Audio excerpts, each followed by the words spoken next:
So in this video, I'm going to show you how you can extract audio from a video on your iPhone. Let's get started. So if you are new on this channel, go ahead and subscribe right now because I have plenty of tutorials which are going to help you out.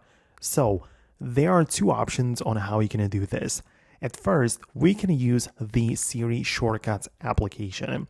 So it should be part of your iPhone by default. Just make sure you have it, and then you can check out a link in the description of this video, which is going to contain the link to the shortcut, right, which I want to share. So you're going to use it like that, and you'll be able to just add that shortcut to your device.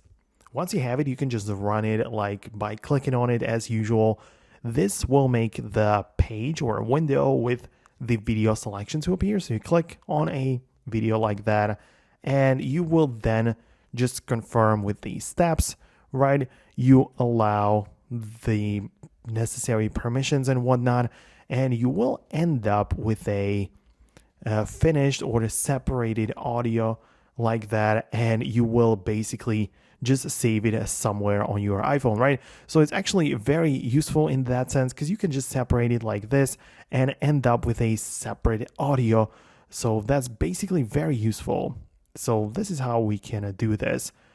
Outside of that, of course, what you can do is to use it in the video editor. For example, video editors like CapCut have that option built in where you might be editing your video as usual, and if you want to use that sound into your project, you can select the add audio option and then choose to extract the audio from a video, which will again give you the ability to select one from the gallery and only import the audio side of this and discard the visual part.